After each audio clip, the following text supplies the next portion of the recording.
शिवस्मारकासाठी 36 जिल्ह्यांमधून आलेल्या जलमातीच्या कलशाची आज मुंबईमध्ये शोभायात्रा काढण्यात येणार आहे आणि त्यानंतर हा कलश मुख्यमंत्र्यांना सोपवला जाईल।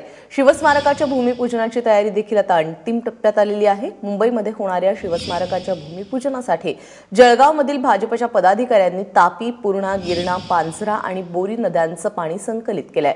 तर संत मुक्ताई, चांगदेव, सखाराम महाराज आणि असिरगड मधली माती एकत्र करण्यात आलेली आहे। कोल्हापुरातील पन्हाळा, विशाळगड, सामनगड, भुदरगड, रांगणा अशा किल्ल्यांवरची माती आणि पंचगंगा आणि कृष्णेच्या संगमाचं पाणी संकलित करण्यात आलेलं आहे। नांदेडमधल्या 3.5 शक्तिपीठांपैकी एक पूर्णपीठ असलेल्या माहूरगडावरची माती भाजपच्या पदाधिकाऱ्यांनी संकलित केलेली आहे।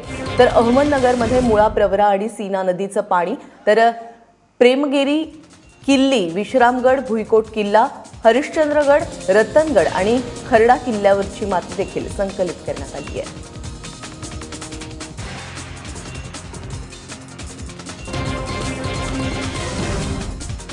दुसरीकडे शिवस्मारकाच्या भूमिपूजनाला विरोध करणाऱ्या मच्छीमार कृती समितीची मनधरणी करण्यात मुख्यमंत्र्यांना अखेर यश आलेलं आहे। रात्री उशिरापर्यंत चाललेल्या या बैठकीत मच्छीमारांनी आपल्या काही मागण्या मुख्यमंत्र्यांसमोर ठेवल्या आहेत। त्या गंभीरतेने विचार करण्याचं आश्वासन मुख्यमंत्र्यांनी दिलंय।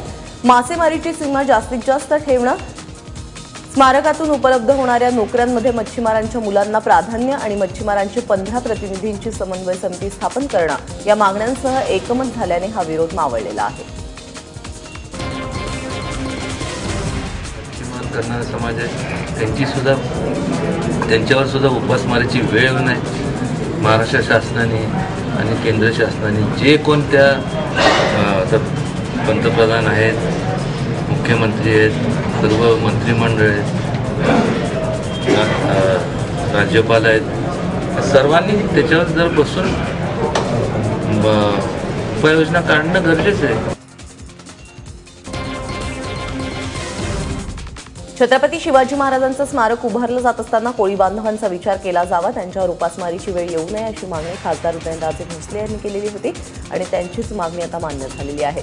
सुप्रसिद्ध कला दिग्दर्शक नितीन देसाई यांनी भूमिपूजनाच्या तयारीबद्दल काय माहिती दिलेली आहे तीही पाहूया।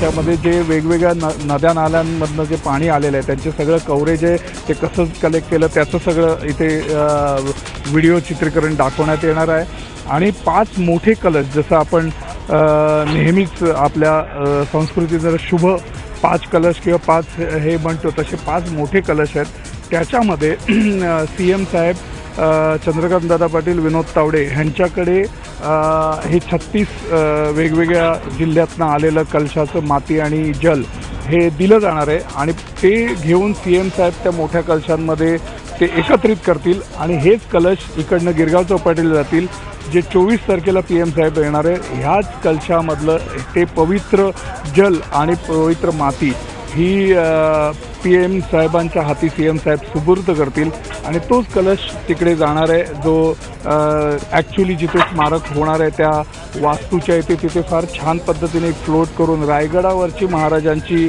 जी मेघडंबरी आहे ती पाण्यामध्ये महाराजांच्या ह्याच्यासाठी आपण ठेवलेली आहे।